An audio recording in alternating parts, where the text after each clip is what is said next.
Hi there. Welcome to the SoberCircle channel. Enjoy this speaker tape. Please join me in the Serenity Prayer. God, grant me the serenity to accept the things I cannot change, the courage to change the things I can, and the wisdom to know the difference. Tonight, our 40-minute speaker is Steve from Newport.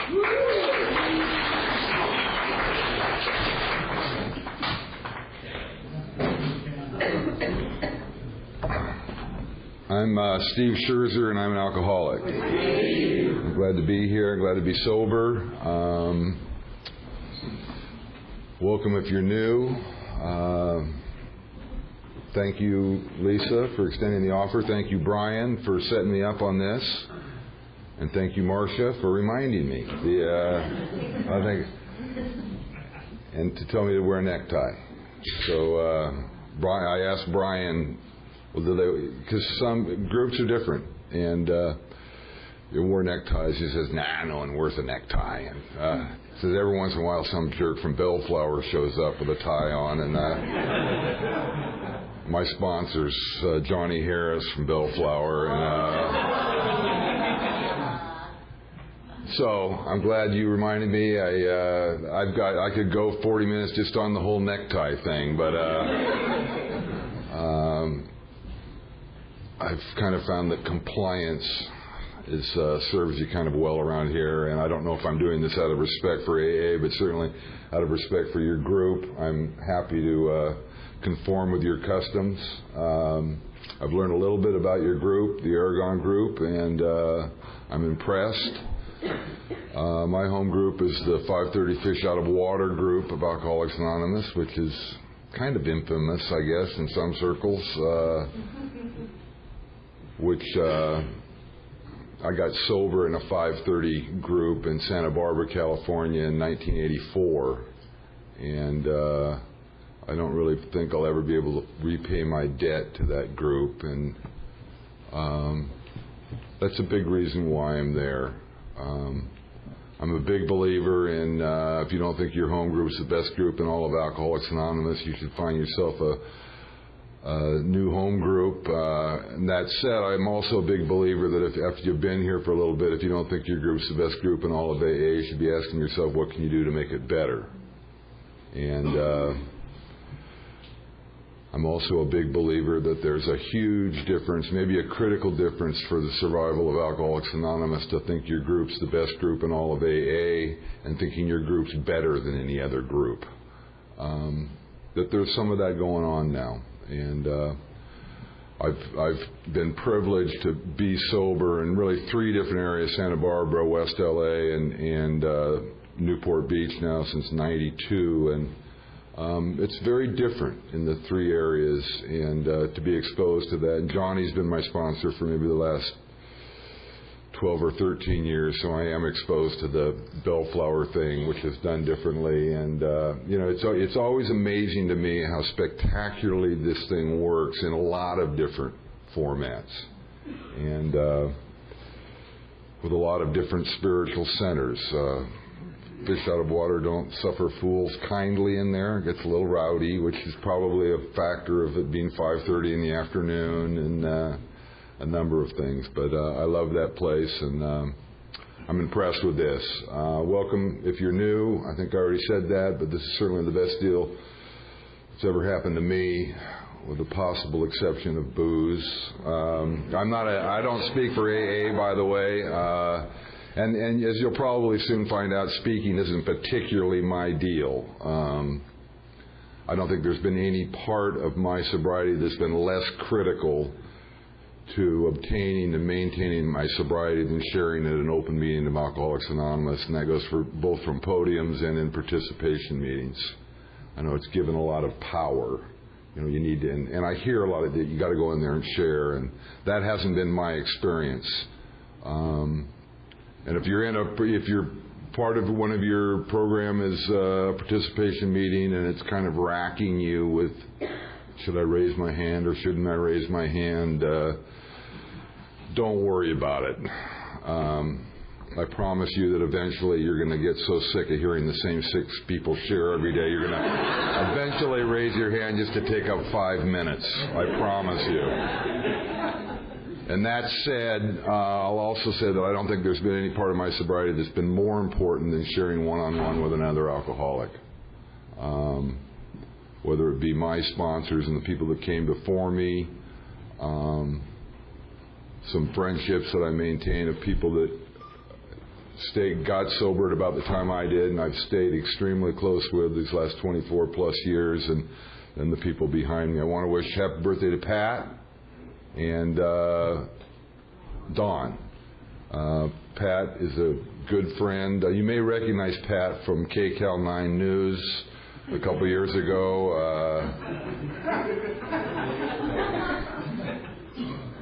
Pat's a great example of, Pat worked a hell of a program, and some things happened about a couple years ago. Pat had 10 years of sobriety, and he ended up loaded and couldn't stop. And he went to any lengths to get stopped. And I couldn't be happier that you're sober today. It's kind of a miracle. And Frank, his good friend, I kind of mentioned the friendship thing, because their relationship is really touching. I think if there's any wish I could make for a new guy today is to find a friend that is as good as Frank and Pat are. They save each other's ass. They mock their sponsors behind their back and torture the new guys, but they're always on the same block. So I'm supposed to share in a general way what it was like, what happened, and what it's like now. I was born in Portland, Oregon. Welcome from Seattle. If you wonder what it's like living in Portland, just recall back the day before yesterday, Wednesday. 44 degrees and rain for 24 hours for about 5 months. And so welcome from Seattle, where people have reason to drink. I don't know why they do down here, but I was raised in a suburb of Portland called Raleigh Hills, Oregon, home of the Raleigh Hills Hospital, oldest treatment center west of the Mississippi, which my family helped support. My mom was an alcoholic, and I say that, I bring that up always, not because I think anything was transmitted through the family. She was kind of a secret drunk, a bottle hider. It progressed. My recollection is of my youth and my childhood is a very idyllic type childhood. I don't really recall much of it. She would go away. I can remember, screaming over to Raleigh Hills Hospital, which kind of looked like the Addams Family monster house in the middle of the night. My rageaholic dad, dropping her off at about 85 miles an hour, and the slipper people would come and grab her and bring her in, and we'd get her back. It was an aversion therapy thing then. But there wasn't, it was never discussed. But from a very early age, I really got the idea of how bad a thing alcohol was, which is kind of a big part of my story. I remember visiting her as her disease progressed. She went through every kind of cure, treatment deal. It was a Valium deficiency for a while, and I remember visiting her at Holiday Park Psychiatric Hospital, where she was receiving electroshock therapy for her alcoholism. Even back then, they knew you had to change. And I'm sure she didn't feel like a drink the morning after electroshock therapy, but I remember seeing her at 8 or 9 years old and visiting her and knowing, thinking to myself, why would you drink? Why didn't you just stop? The lights were on, but no one was home, and she just didn't get it. But it wasn't an attraction. It wasn't one of these happy alcoholic families that are getting into fist fights and bottles are flying across rooms. I'm always so jealous of that. My family, I was fed this message kind of in my family. I don't know where it came from, that we were better than other people, which I could never figure out because, God, I just thought my family sucked so bad. it had something to do with the fact we had vitamins or something. I have no idea what it was about, but was kind of raised in that era in the late 50s and early 60s, the Ozzie and Harriet and Father Knows Best and Leave It to Beaver, and just wondering why the hell, matching my insides to their outsides. Little did I know at the time that no one saw Harriet Nelson off camera without a martini in her hand for about 50 years, and Ozzie was a raging control freak, but that's not what they showed you on the half hour. And just, I want to be anywhere else but my family. I think my drug of choice before I found alcohol was your approval. I was real tuned in to what you were about, what your values were about. And I had and that probably very rapidly evolved into just a desperate terror of any type of disapproval.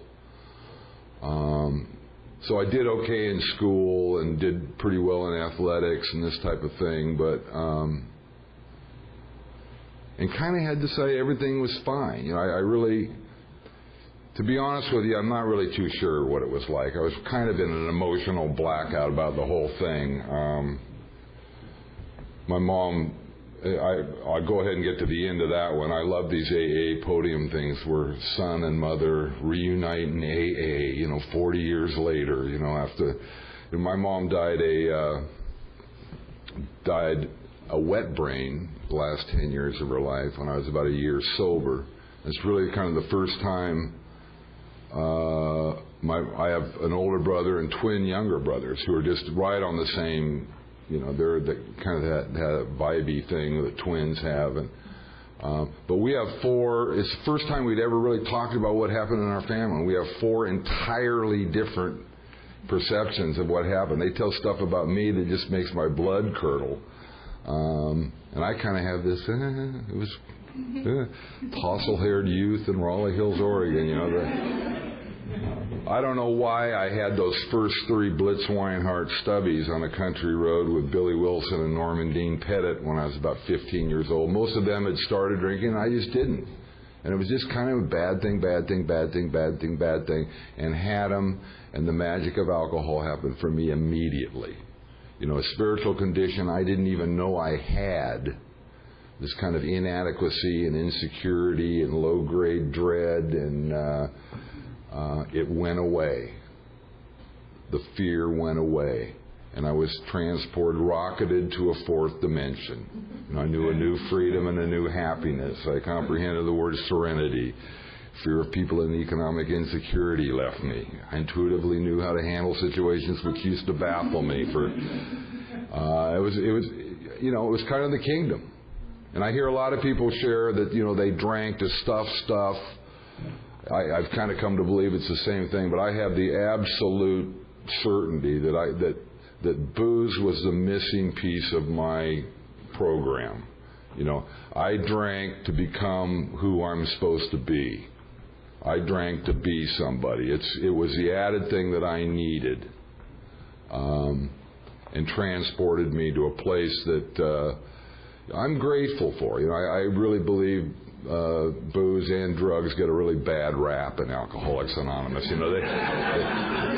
They took me to some places spiritually and emotionally I really needed to get to, and I don't believe I could have gotten there without them for taking the steps for 50 years. And I believe to this day that I'm an alcoholic not because of what alcohol and then drugs did to me over the course of the next 20 years, so much as I'm an alcoholic because of what those first three Blitz Weinhardt stubbies do for me and what booze does for me. And I didn't know it didn't do that for the other 94% of the population. They affect a spiritual change that I desperately need to have. They relieve me. It relieves me from the bondage of self, albeit as time went on with a lot of short-circuiting. I didn't immediately become a daily drinker, but I immediately was obsessed with it. I was still in high school, and you kind of stockpiled. Oregon has very strict liquor laws, and it was difficult to get booze. But that's what we worked on all week long, was getting booze. I'd never broken a law, to the best of my recollection, before that, and I immediately started shoplifting booze. Alcohol becomes a bigger problem for me, certainly at that stage when I'm not drinking, than when I am. I'm still obsessed with your opinion of me. Still desperately need your approval. I'm still completely devoid of any type of value system of my own, but booze seems to relieve that. I was going to go into the service, this is mid-60s, or toward the later part of the 60s, out of high school. My dad wouldn't sign the papers. I was still a minor, and I went down to the University of Oregon in Eugene and got over the whole going to Vietnam thing in about 5 minutes, and discovered drugs, which are a part of my story. You know, they transported me to some spiritual and emotional places I needed to go as well. And I became a daily drinker. I drank daily from then for the next 15 years until I ended up done. I kind of lived different lives. You kind of had to stay in school then because of the Vietnam deal, so I got through school in 4 years. I don't remember ever going to a class or reading a book. Some chemical things help with that. The house I lived in supplied dope to Ken Kesey's ranch, and the Grateful Dead were hooked up with Kesey and became kind of a really hardcore deadhead. And back in the days when we had good chemists, Osley and Sandoz, and then I kind of had this other life, you know. There's this fraternity chick, you know, that kind of whole deal. And she called me my senior year in college and crying, the sorority girl, Kathy Carmichael. Everybody loves Kathy Carmichael. Crying, and with it, her mother had invited my father to our engagement party, and I said, well, we aren't getting married. We've never discussed this or anything. And I know. 3 hours later, you know, it's okay. We can have the party, but we're not getting married. And 6 months later, very, very drunk and very, very, very loaded. At 20 years old, I'm walking down the aisle in Modesto, California, going, "This is the worst mistake you'll ever make in your life." It turned out to be the worst mistake she ever made in her life. Now, I didn't even like this girl, but you did. You know, you did. Everybody loved Kathy. You know, president of the Pebble Beach Junior League. You know, just a bitch. And I knew I wasn't prepared. I'm now, you know, I'm well in the deal. I'm not prepared to go get a job or anything. I'm a kid, for Christ's sake. And having no particular values or moral bearings of my own, I decided to go to law school. Sounded like a good idea. And that's the first time my drinking and using was going to change. And it did. I enrolled in law school, Santa Clara in the Bay Area, and went to every class and read every case and briefed the cases and read the horn books, made outlines and did the whole deal. Didn't drink until I was through studying at night, and really made a major change in my life for about 3 weeks. And then it was like, if this is what it takes, this sucks. And I stayed loaded for the next 2.5 years, almost 3 years. Took the bar, literally started doing the bar thing, a couple weeks before, and somehow got through that with the aid of chemistry. And, I'm drinking at lunch, taking the bar exam.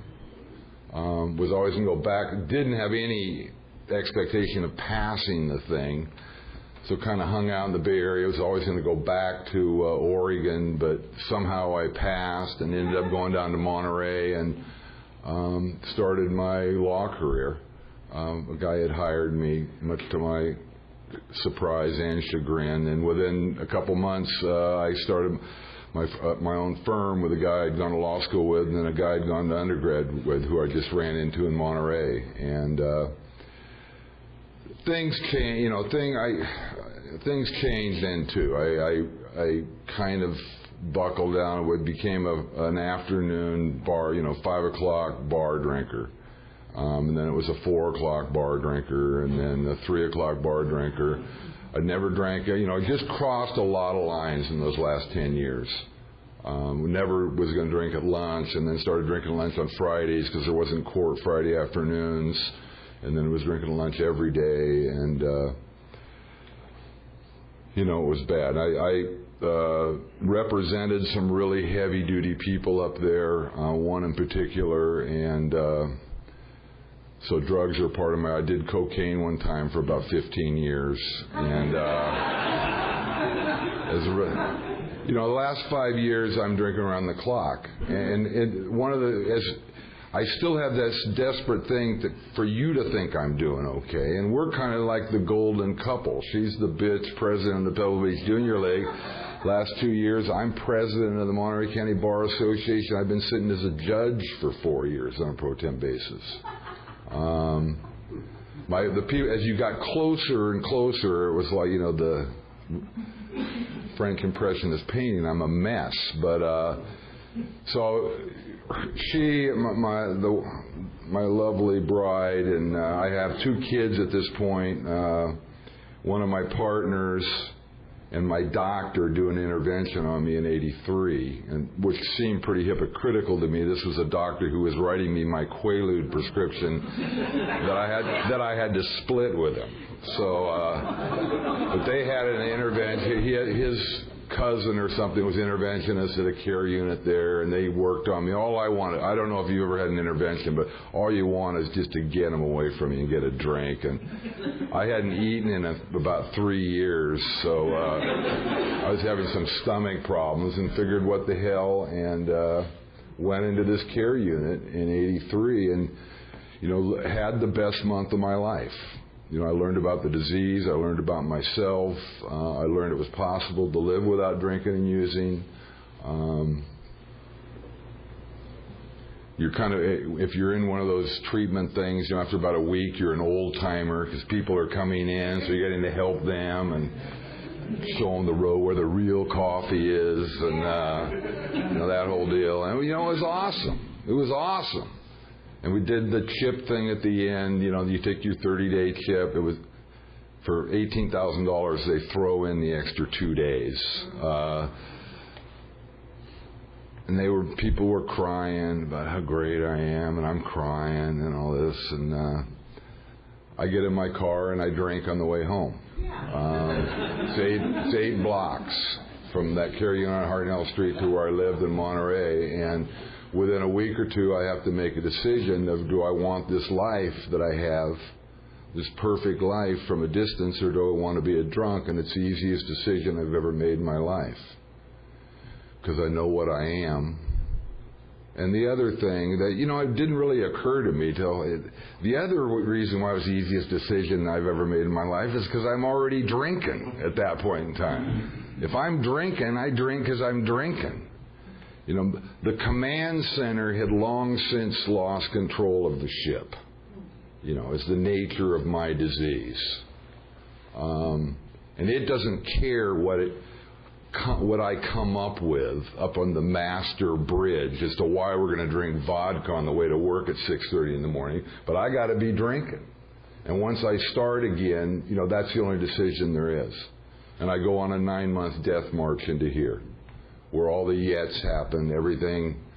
I had 3 deuces, 3 drunk drivings in 5 weeks, and just started taking the train, and just burned everybody and everything in my life to the ground. A lot of funny stuff, but what I remember more than anything is I remember seeing the exact same look in my father's eyes that I'd seen him looking at my mom 30 years earlier. And eventually, after burning everybody in Portland out, going up there, I came back down just to die. It was kind of like leaving Las Vegas without the fun.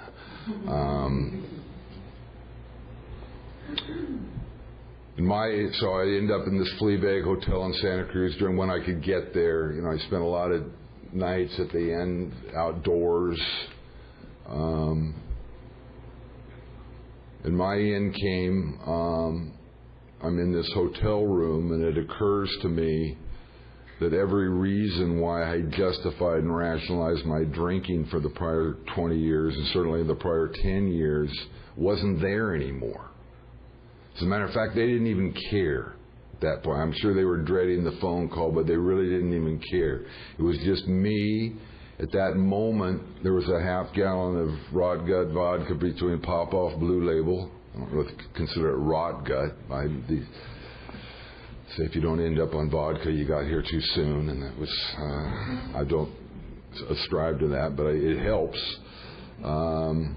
So I've got a half gallon of vodka between my legs, and at that particular moment, I'm crying at this Love Boat rerun, and I kind of have this out-of-body experience of, this is just pathetic. And I'm somewhere between atheist and agnostic at the point, but I had this vision of drifting off into eternity in this state.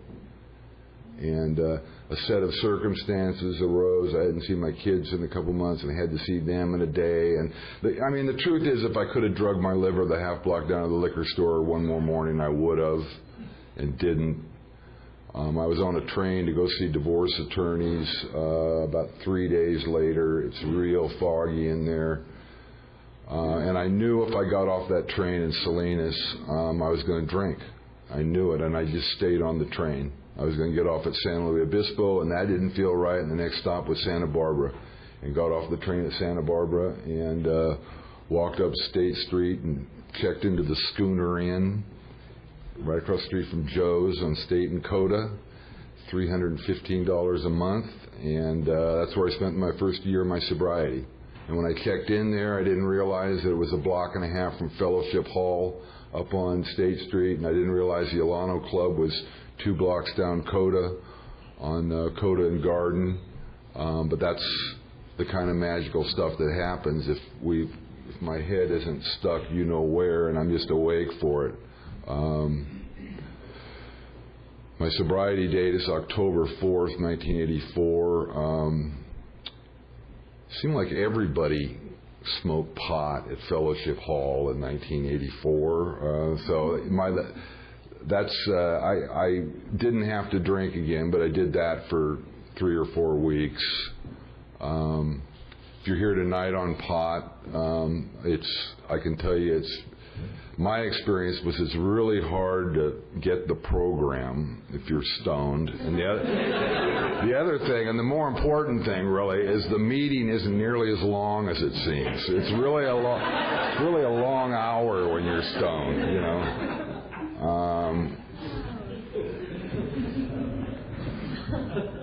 I didn't sleep for the first year of sobriety, if that gives the new guy any hope. I don't know if they hadn't discovered Seroquel or whatever they're giving them these days in treatment or what, but I wasn't a hot chick or a guy with a trust fund at that point, so they told me stuff like lack of sleep never killed anybody, Scherzer, and a lot of sit down and shut up, and but I read the book a lot. I did, and some people took care of me, and some people loved me. My experience, and I'm a big proponent of sponsorship. Sponsors have helped me tremendously. I sponsor 25 guys today.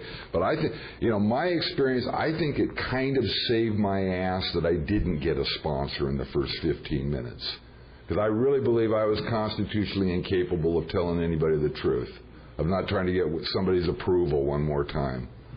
And I really learned AA at a Caro's restaurant they used to drag me to after the meetings. I really didn't understand what you guys were talking about in these meetings. The surrender and acceptance. It was just blah, blah, blah. But I read that book, cover to cover. It was the only thing that would put me to sleep, kind of, or allow me to pass out. And I read it. And what I read in the book was Find God or Die. More bad news. Anything but that. And But I accepted that. I don't read it the same way today. I think there's a difference between finding God and finding God's power in your life. And but I had to become open-minded about that, and that all that was required was a willingness to believe.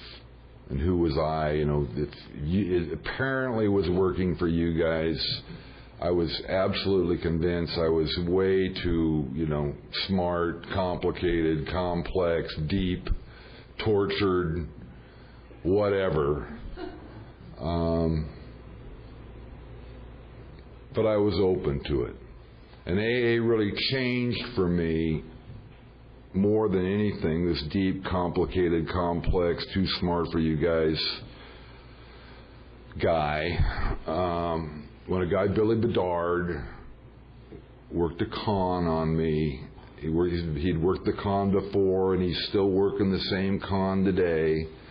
And he grabbed me after a meeting at about 60 days and asked him if I'd do him a favor and take over the coffee thing.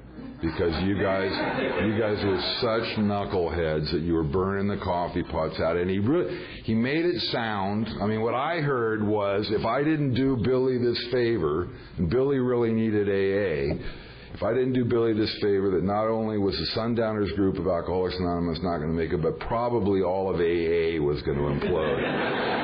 And that's the only way I could have gotten involved. And it truly saved my life. I didn't find out until I was 20 years sober that Billy really worked the con on Santa Barbara. Billy hit Santa Barbara at 5 years sober, about 6 months before I got there. And he was told not to become, try to find the biggest, slickest, most she, uber hip group, but to get people involved. And he started that 5:30 because he figured he could have 5 secretaries and 5 setups and 5 cleanups and 5 guys he could work the con on with the coffee commitment and 5 treasurers. And so he got a lot of people involved. And there are people that got sober in that group that are still sober today that are the closest people in the world to me. I started working the steps just because, everybody else seemed to be doing them. And in my experience, this is just my experience, I didn't get a lot out of the steps, at least until amends. I didn't really understand the steps until I started taking other people through them, to be honest with you. There wasn't any kind of magic, and the heavens didn't open when I got to the 4th column and saw my part. I knew what my part was. Nor did I feel like I was walking through archways to a new life hand in hand with God after doing my 5th step. I felt like I needed to get back to the schooner and take a shower because I didn't feel real good about this whole thing. But that next day, I felt more part of Alcoholics Anonymous.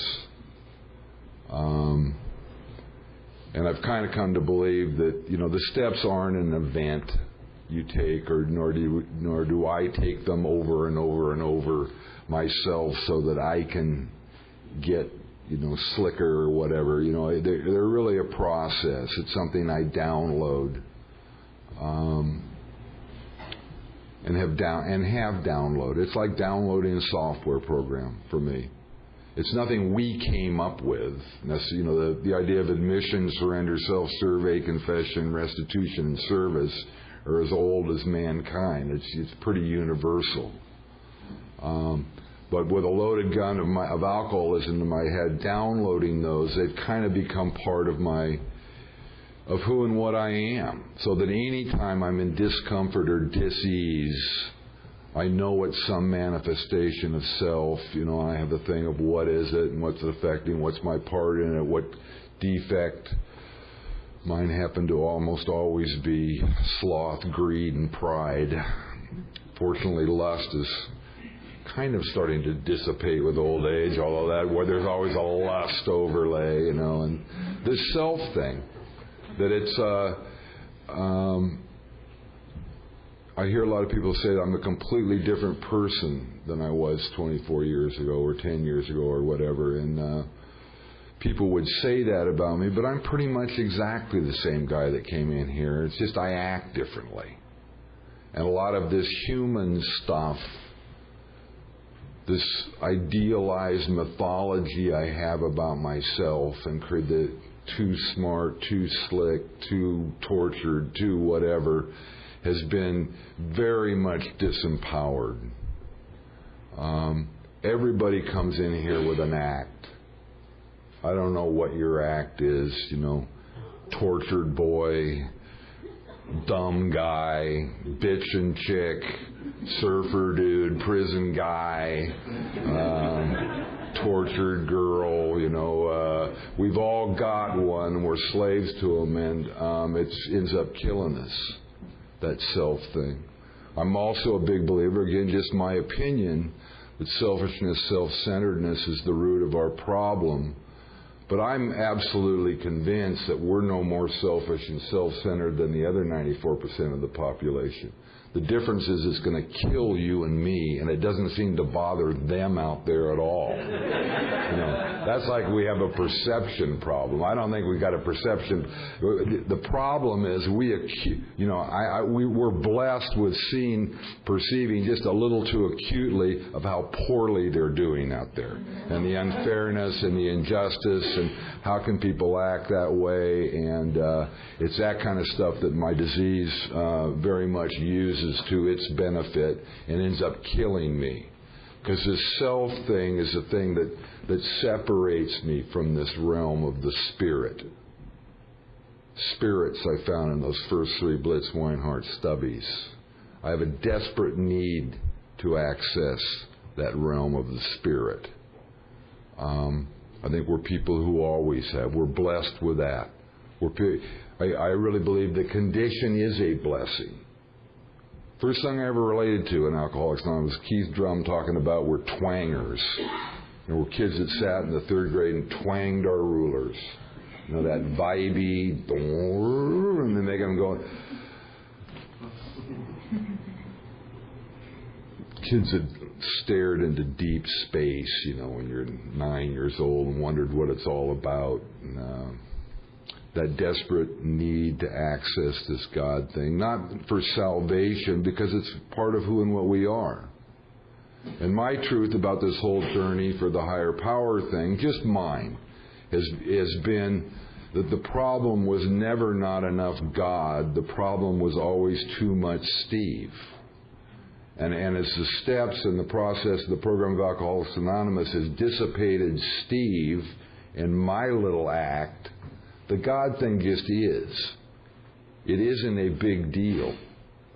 It was going to be an affront to my entire value system to buy into this bullshit. And I'm blessed with being just too tired when I got here to tell you what bullshit this thing all was.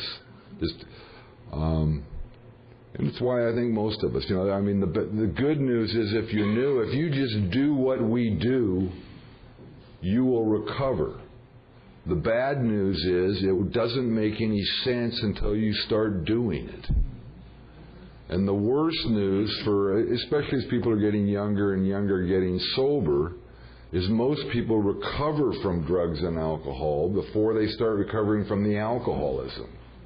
So at 90 days or 4 or 6 months, someone pisses you off and this whole thing seems like an overreaction. Well, and I can stay sober anyway. Screw it, I'm out of here. I don't think anybody goes out again expecting different results. I think most people, it's been my experience, know exactly what's going to happen. I think if there's any delusion, it's that I can go out tonight and come back Monday. Because once I drink, then the game's off again. That first step is truly that, Steve's screwed. I got a body that can no longer put one in it without it completely controlling and ruling my life for maybe it's a weekend, maybe it's 6 months, maybe it's 6 years. At my stage, I truly believe that if I have another drink, you'll never see me again. And the lucky ones die.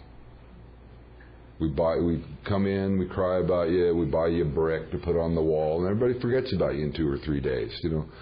The real alcoholics go out and they do what Bill Wilson said at the end of his story: we perish.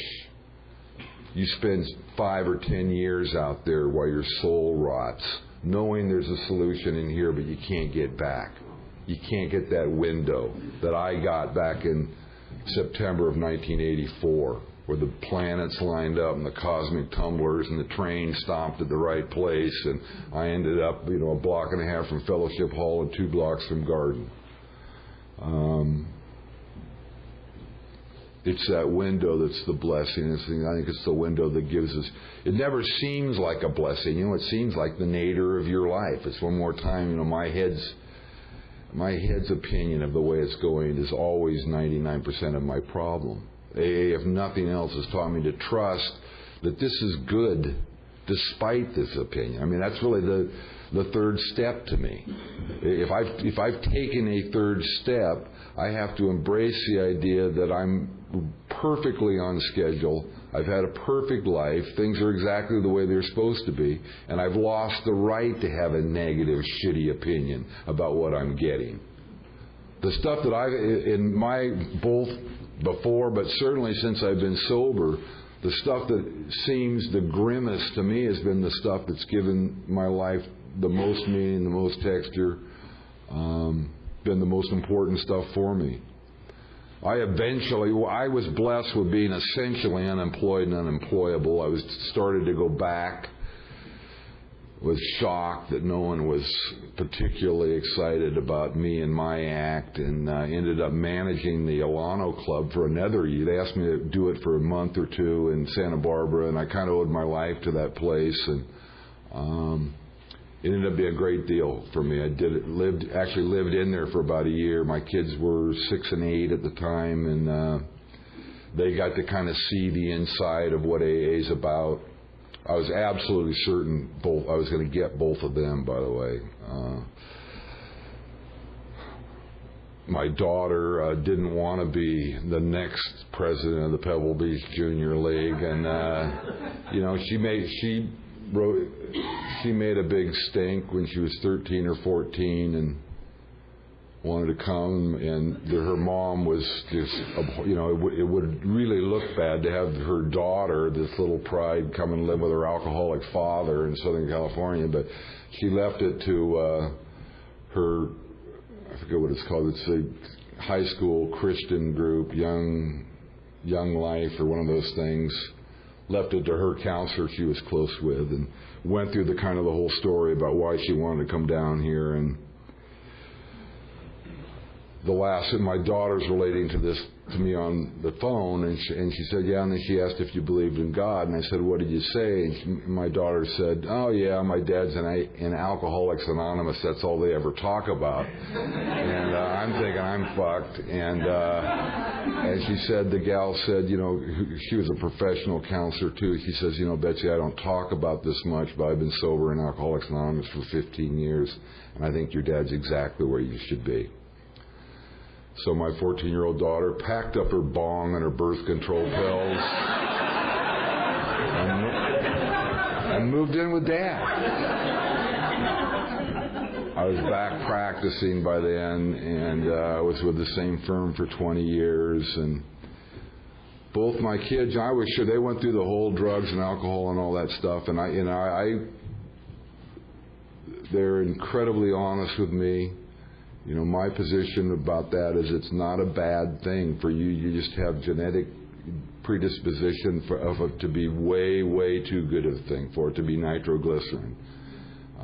But they did their deal, and they partied at my house, and I'm a big believer that just as the disease is transmitted through families, not just genetics, it's always an interesting statistic to me that, if one of your parents or both are alcoholic, you got a 45% chance and not a 6%. But if you were raised or adopted in an alcoholic family, your chances are 40%. It's almost as high. There's something transmitted, vibey, spiritually. And I've become a big believer that just as the disease is transmitted through families, recovery is too. Those kids are, my son will be 33 this month, and my daughter's 30 and going to get married to a wonderful guy. And God, I don't know how they came out of it. My son, I still think I'll get, but he doesn't have any problems with it. I mean, he knows. Neither one of them done any drugs in 15 or 10 years or so. Sam doesn't drink. Well, can I have a beer or two? It's fine. And then every week or two, it's game on. He has the thing set up, and when he hits about 5 beers, it's like lock up the midgets. It's turned on a switch, and psychic change takes place. But he somehow he manages and controls it. So I have a wonderful life. I just retired right before the market crashed.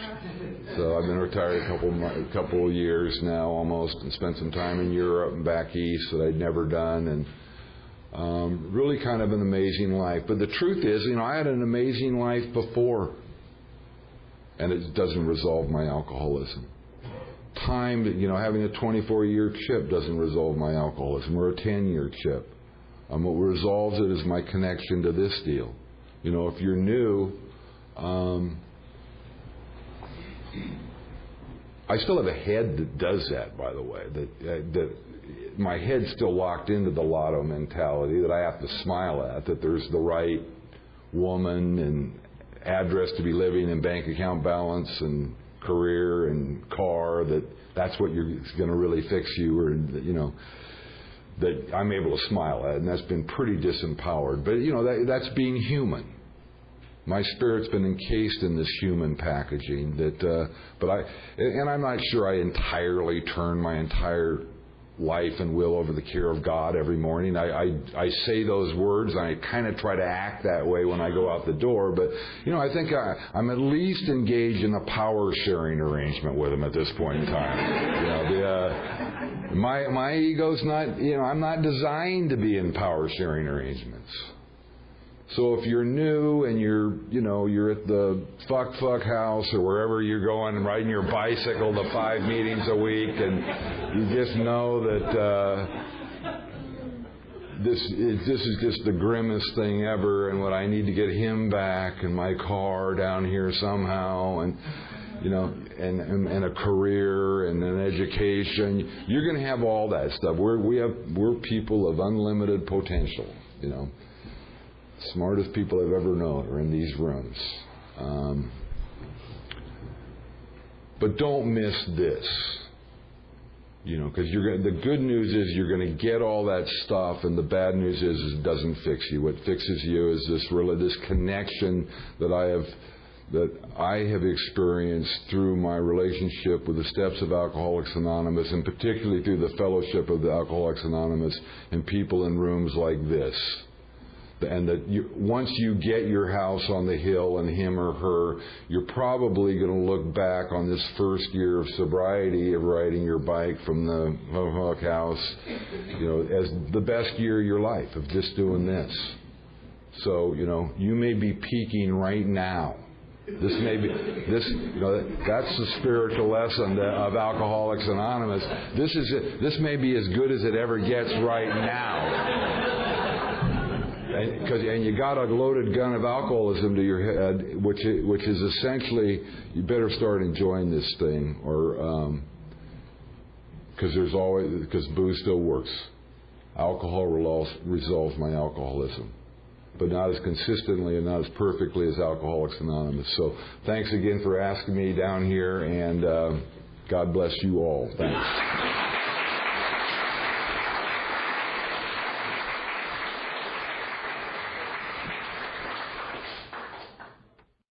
Thanks for listening. Please support the channel by liking and subscribing.